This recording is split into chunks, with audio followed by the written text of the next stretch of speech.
Casa de Estudios Bíblicos, Cielos Nuevos y Tierra Nueva presenta Regresando a nuestro Creador. Naciones y lenguas vengan ante Él, pueblos todos. Hoy les presentamos Panorama de Éxodo. Hola, nuevamente les saluda un servidor desde la Casa de Estudios Bíblicos, Cielos Nuevos y Tierra Nueva. Gracias por continuar con nosotros y gracias por querer seguir aprendiendo de la Biblia de esta forma. Bien, vamos a nuestra siguiente clase en esta última sección de nuestra serie que está relacionada a un panorama de algunos libros de la Biblia. Es muy importante ir conociendo la historia de la humanidad. La Biblia, eso es lo que nos muestra. La Biblia no es religión, la Biblia no es dogmas, no son cosas solamente espirituales por llenar el vacío que algunos creen, ¿verdad?, que no encuentran en otros lugares. No, la Biblia habla de la historia de la humanidad, ¿sí?, de cómo se ha salido de sus caminos, del camino del Creador, y finalmente de cómo hay que regresar. Finalmente nuestra serie Regresando a nuestro Creador tiene que ver con eso, volver a encontrar el camino de regreso. Y bueno, es importante entonces ir estudiando los libros y poder entender un poco esta historia. Muchas veces se habla pues del pueblo de Israel o el pueblo judío o los hebreos, y ciertamente, como lo vimos en el libro de Génesis, después de varias generaciones, después de más de 1000 años, aparece este hombre llamado Abraham, y a partir de ahí podemos decir, se marca la historia de la Biblia en este hombre que, como ya lo estudiamos antes también, no era un hombre hebreo, un hombre israelita, no era un judío. Él se le conocía como hebreo más bien, ¿verdad?, aquel que cruza el río y hace un pacto con el Creador. Y bueno, no había religión, no había templos, no había nada. Ese era un hombre que solamente tenía la necesidad de reencontrarse con el Creador. Y el Creador le muestra en su vida y en sus descendientes un plan de salvación para toda la humanidad. Al final de cuentas, la Biblia entonces no habla de una religión, no habla de un pueblo necesariamente. El Creador llama a un hombre y por medio de ese pueblo va a traer al Mesías para salvar al mundo. Bueno, en el libro de Éxodo vemos una siguiente parte. Vamos a entrar a este siguiente libro. Es el libro de Exodus, así aparece en la Biblia latina, y le ponen este nombre porque tiene que ver con la salida. Exodus o Éxodo significa simplemente salida, salir. Ya dijimos que en hebreo los libros llevan otro nombre, otra connotación. Y bueno, en hebreo simplemente el pueblo de Israel siempre mencionaba a cada libro por la primera palabra o el nombre que aparecía al principio de cada libro. En este caso, el libro comienza con la palabra nombres. Así leemos, dice, estos son los nombres. Y habla de los descendientes de Jacob que vinieron y tuvieron que viajar hacia Egipto. La clase pasada hablamos de la vida de José el soñador, el cual finalmente llegó a ser segundo en Egipto, después de Faraón, y por medio de él, pues sus hermanos y sus familiares, sus padres también fueron a vivir a Egipto, y vimos que se hizo una gran nación ahí. Pero bueno, vimos también que José era un hombre que buscaba al Creador y tenía conocimiento del futuro. Entonces, no solamente el Creador le daba la interpretación de los sueños y las visiones, sino también le mostró que el pueblo de Israel iba a ser visitado en el futuro y también iba a ser sacado de ese lugar, de Egipto, porque se le había dado la promesa a Abraham, Isaac y a Jacob que sus descendientes iban a habitar en una tierra. Ya hemos mencionado también antes que esta promesa, esta tierra, la tierra de Canaán, como se le lee en la Biblia, era una tierra que había sido habitada siglos pasados por personas que, si vemos en las fuentes extrabíblicas, no les correspondía esa tierra en la repartición de la tierra. Así es.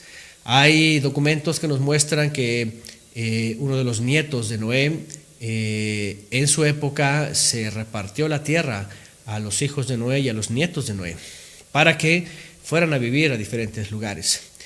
Y es por eso que esa tierra, la tierra de Canaán, además de que los habitantes de Canaán, los cananeos, habían caído en pecados muy graves, el Creador los iba a limpiar esa tierra, finalmente iba a restablecer y restaurar el orden ahí. Y es por eso que la descendencia de Abraham, Isaac y Jacob iban a ocupar ese lugar. Bueno, Éxodo nos habla justamente de eso. El libro de nombres en hebreo viene como Shemot. Shemot significa en plural nombres, viene de Shem, que es nombre, y menciona los nombres de las almas, de las personas que descendieron a vivir a Egipto. Y bueno, el libro de Éxodo, para entrar a nuestro panorama, lo vamos a dividir en estas secciones. Miren, del capítulo 1 al capítulo 12, básicamente es el nacimiento de Moisés y su llamamiento, ¿verdad? La vida de Moisés.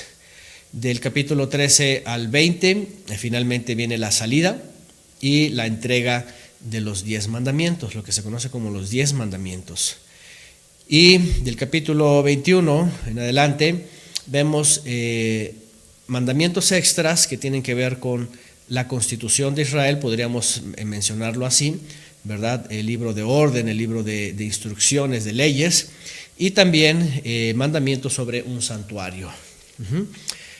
Básicamente se divide en estas tres partes, casi importantes, podríamos decirlo, en la que se basa este libro.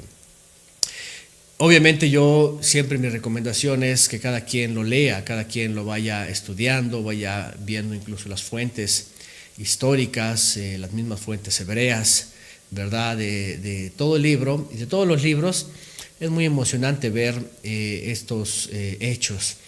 La mayoría de la gente está familiarizada, menos en América, en México, incluso en la cristiandad está familiarizada con estos eventos, ¿verdad? Con estos milagros. En México, por ejemplo, cada año o cada cierto tiempo acostumbran a poner la famosa película, ¿verdad?, de Moisés y los 10 mandamientos. Y ese es el acontecimiento.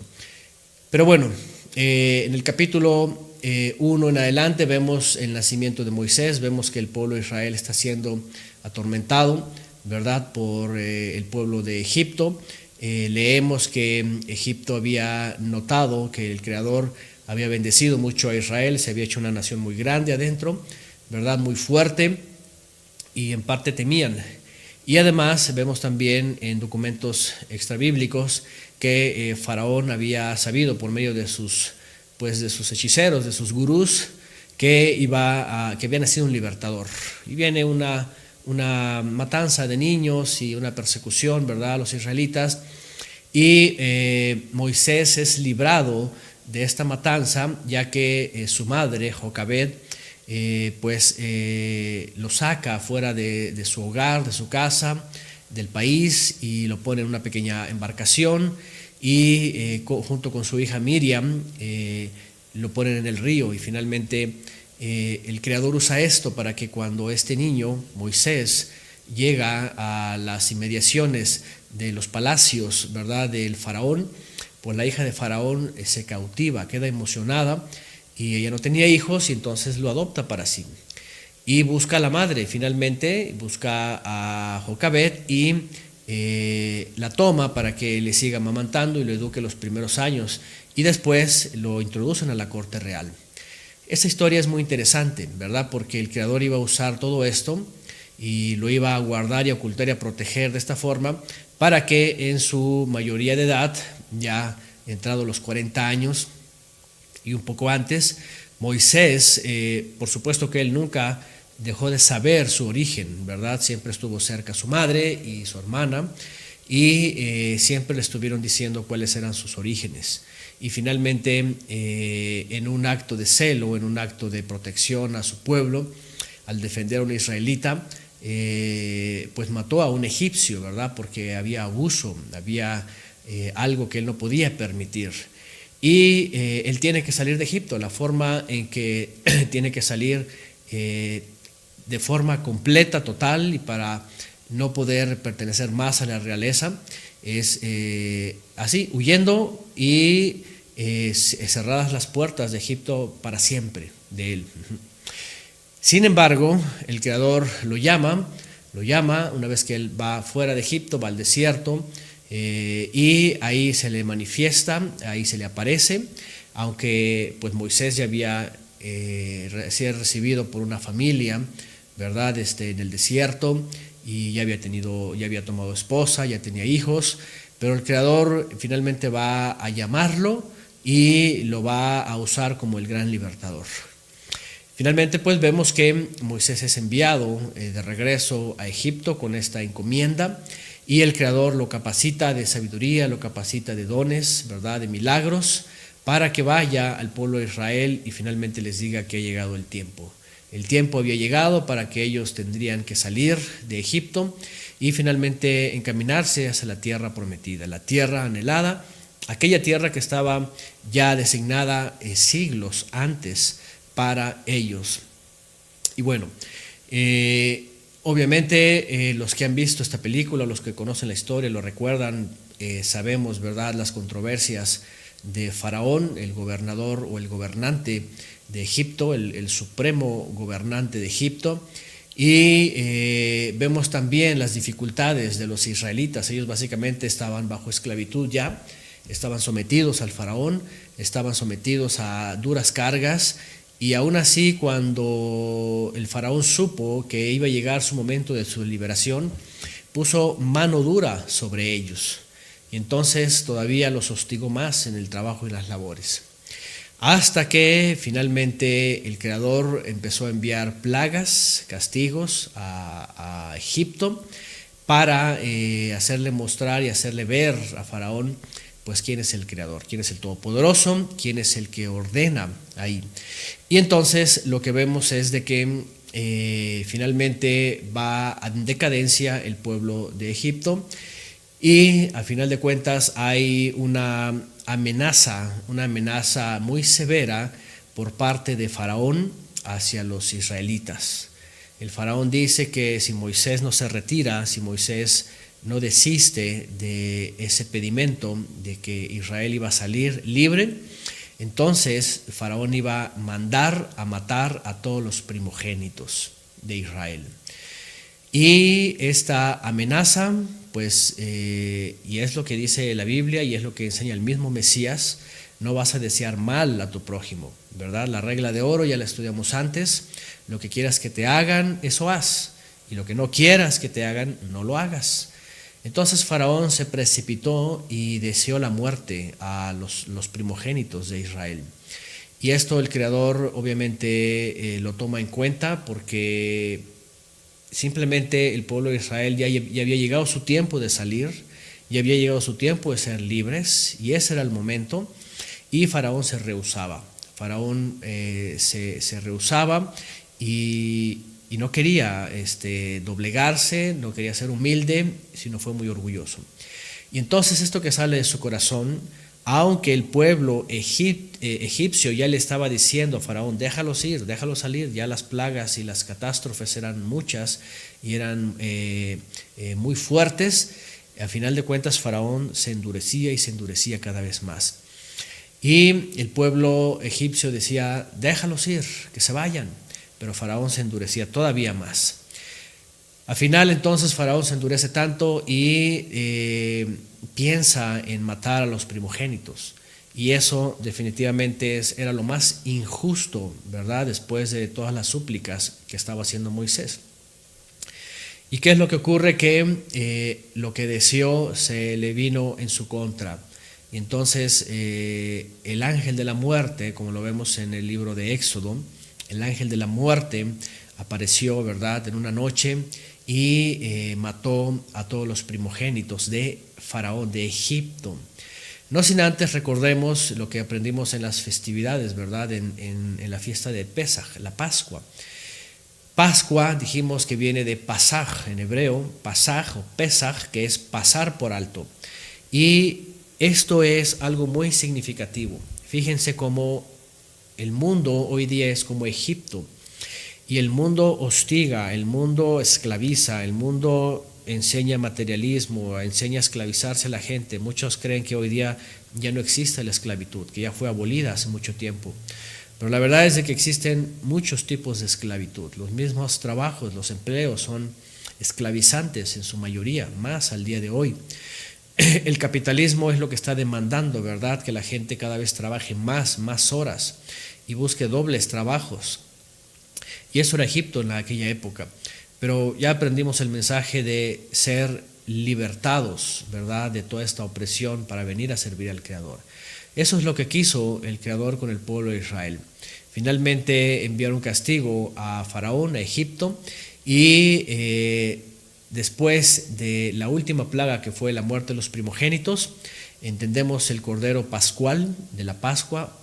Pascua significa pasar por alto, es decir, el ángel de la muerte iba a venir finalmente al país de Egipto, y lo que hace el pueblo de Israel es tomar un cordero el día 14 del mes primero, el mes primero, ya hemos hablado de esto, y ese día 14, entre las 2 tardes, antes de anochecer, iban a inmolar, ¿verdad?, el cordero, y la sangre la iban a poner en los dinteles, en las puertas, en las columnas de las puertas, para que cuando pasara el ángel de la muerte, la casa que estuviera sellada no murieran primogénitos.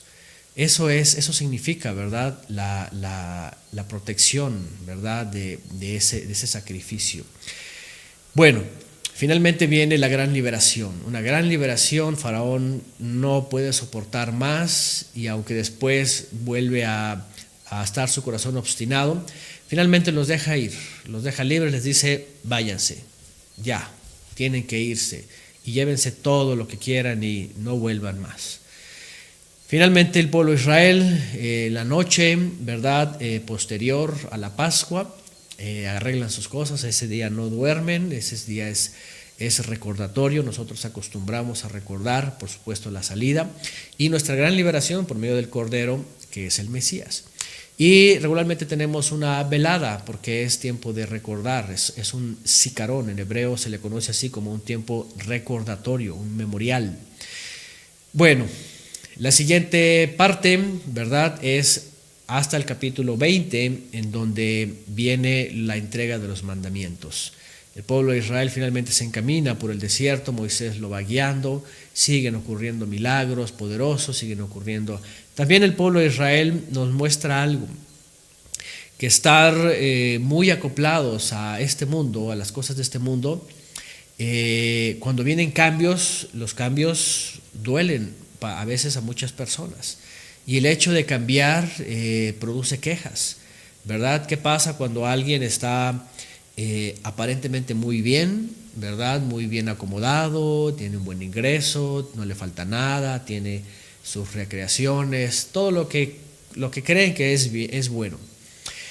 Y de pronto alguien le dice: ¿sabes qué? Tenemos que cambiar nuestra forma de vida. Y viene afuera el status quo, que se le llama, ¿verdad? Ese tiempo, ese momento de confort, esa zona de confort, que todo parece que está todo bien y de pronto se cambia. Y entonces de pronto ya no se tiene una cosa, ya no se tiene la otra, ya se cambia la forma de vida. Entonces a veces a la mayoría los cambios no les gustan y eso produce quejas. Bueno, el pueblo de Israel lo vemos así, ocurrió de pronto quejas. Bueno, no era como antes, ya no tenían el agua tan al alcance, ya no tenían las comidas que comían en Egipto, de pronto ya no tenían esos pequeños lujos, esas pequeñas recreaciones, esos descansos, de pronto van caminando por el desierto, de pronto hay animales venenosos, muchas cosas de estas. Entonces empieza a haber algunas quejas. ¿Qué es lo que nos enseña aquí este libro y el pueblo de Israel? Es de que nosotros tenemos que estar muy confiados en el Creador, de que si Él está buscando un cambio para nosotros, que es lo mejor, y nos está limpiando de muchas cosas que aparentemente son la felicidad, pero no lo son, pues no debe haber en nosotros quejas, sino al contrario, debemos de ir teniendo ahora sí que nuestra propia voluntad y además sujetando nuestras emociones y nuestros sentimientos, ¿verdad?, para no caer en rebeldía. Bueno, entre varias cosas de estas, finalmente el pueblo de Israel llega a lo que se conoce el monte del Señor, el monte Sinaí, así se le conoce, en el desierto, y es un lugar apartado, es un lugar solo, no hay civilización ahí, no hay ciudades, no hay países, no hay gente que viva ahí. Es otra cosa muy interesante. Este libro nos dice que cuando el Creador nos llama, fíjense nada más, nos llama y nos saca de nuestra zona de confort, en donde creemos que estamos bien, Él nos empieza a limpiar de cosas que realmente no son necesarias, que son vanas a veces, incluso a veces son perjudiciales. Y no solo eso, sino que además nos empieza a llevar y nos empieza a probar con muchas cosas, a veces carencias. Él no nos deja morir, Él no nos deja que nos extingamos, sino Él más bien nos va probando. Pero además lo más importante es esto, y quiero decírselos porque algunos de ustedes a lo mejor van a experimentar esto en algún momento. Él incluso nos empieza a alejar de la gente en algún momento, porque a veces hay tanta distracción en el mundo, a veces con los mismos familiares, los amigos, los compañeros de trabajo, la gente en general, los vecinos.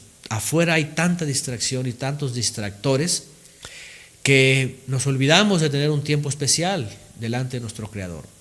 ¿Qué es lo que nos enseña aquí el Creador y el pueblo de Israel? Que el Creador saca de Egipto. Imagínense, en aquella época Egipto era como hoy día el país más poderoso de esta tierra, que lo tiene todo, que tiene abundancia, que tiene mucha recreación, que tiene todo de sobra.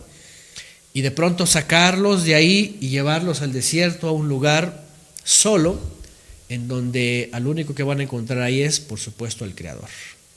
Eso es lo que nos enseña este libro también. Que el Creador quería llevar a su pueblo a un lugar solo en donde tuviera toda su atención. Si algún momento van a experimentar esto, ustedes disfrútenlo. No se sientan solos, al contrario, es cuando realmente tenemos la compañía del Todopoderoso. ¿De qué sirven las compañías de este mundo? Son pasajeras, a veces las amistades ni son sinceras. A veces incluso en la familia este mundo ha enseñado a que haya mucha hipocresía, a veces solamente por la tradición o por seguir simplemente una conducta de generación en generación. Pero nada tan verdadero, tan fidedigno y tan lleno en nuestra vida que la presencia del Creador. Finalmente los lleva para allá y además de eso se les manifiesta. Aquí viene lo que se conoce como los 10 mandamientos. Aseret Hadebarim se lee en hebreo, que son las 10 palabras o las 10 cosas, básicamente 10 palabras. Y se les llama así porque en realidad son 10 frases que el Creador habla, no necesariamente 10 mandamientos, sí, porque hay más mandamientos ahí dentro de esas 10 frases. Se le conoce como 10 mandamientos, pero son 10 expresiones. Ya hablamos ciertamente una de ellas, ¿verdad? Aunque Él comienza diciendo, yo soy el Todopoderoso, que te saqué de la tierra de Egipto, empieza a dar más mandamientos de vida, mandamientos de santidad, de amor a los padres, ¿verdad? De respeto, de educación, de ética, de moral, de santidad, el día de reposo, las festividades, etcétera. Bueno, el caso es de que a partir de ahí les empieza a dar mandamientos que van a ser su código, ¿verdad? De ética, de moral, de valores, de educación, de amor al prójimo, de misericordia, de todo, trabajo laboral, todas las instrucciones, todos los mandamientos, todas las leyes que aparecen ahí. Los que no han tenido la oportunidad de estudiarlos, y otra vez les invito, si lo quieren estudiar en los comentarios que hemos hecho, se van a dar cuenta que están todas las bases de todas las leyes de todas las naciones. Por ejemplo, ustedes han escuchado del jubileo, de jubilarse, de las personas que se jubilan o sus pensiones, tiene que ver con eso. Han escuchado, por ejemplo, sobre pagar un salario tal día, sin retraso. Ahí viene también este principio, ¿verdad? Cosas como el descanso, cosas como el finiquito, cosas como leyes justas, equidad, transparencia, honestidad, todo viene en la Biblia. Qué interesante, cuando ustedes empiezan a descubrir esto en el libro de Éxodo, de Números, de Levítico, se van a sorprender. Todo está en la Biblia y todas las naciones se han basado de ahí. ¿Qué es lo malo? Las naciones que se corrompen y que empiezan a cambiar las cosas y que empiezan a buscar leyes que van a modificar esto y lo otro y se descomponen. Pero bueno, al final el libro de Éxodo En el capítulo 25 en adelante se habla de un santuario, ¿verdad? Se habla de un lugar especial en donde el Creador iba a hacer manifiesta su presencia. Al principio era solamente una tienda de campaña, sí era un poco grande, pero ahí estaban los ministros y ahí era el lugar en donde iban a traer sus ofrendas. Ya dijimos que en aquella época era necesario un lugar para llevar ofrendas, llevar animales y poder estar bien con el Creador. Porque mientras el pueblo había pecado, y es que peca después de que es entregado los primeros mandamientos, vemos que el pueblo de Israel peca haciendo un ídolo. Hacen una imagen, ¿verdad?, de un becerro, de un toro, y lo cubren de oro, y entonces empiezan a tener lo que se conoce esto como idolatría, ¿verdad? Poner imágenes y venerarles, y postrarse, tocarlas, cantarles, lo que sea, llevarlas, y eso es un gran pecado.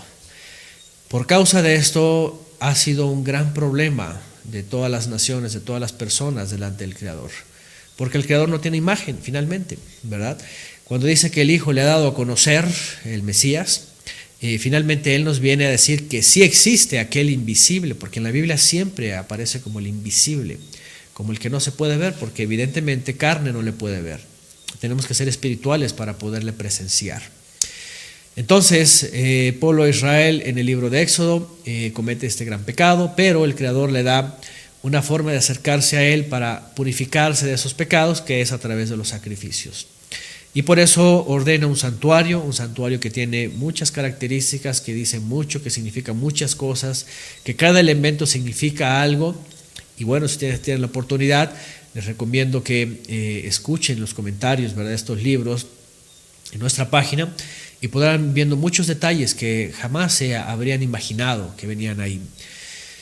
De esta manera, al final del libro, entonces se levanta el santuario, ¿verdad? Se inaugura un día primero del año, y no estoy hablando de enero, estoy hablando del mes primero del calendario hebreo, ¿verdad? En la época primaveral, cuando se cosechaban los primeros frutos de la tierra, en la luna nueva.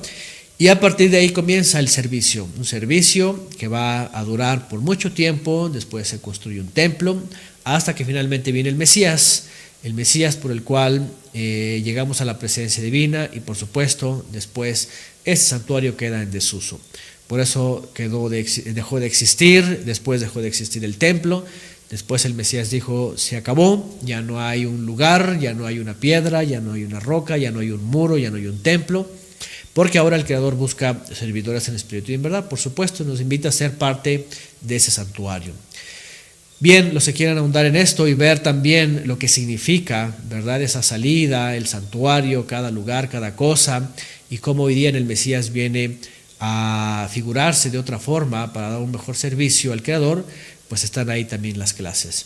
Bien, ese es un panorama del libro de Éxodo, y vamos a continuar con otros más libros, esperando que sea de mucha ayuda. Por ahora, gracias y nos vemos en la siguiente clase. Hasta pronto.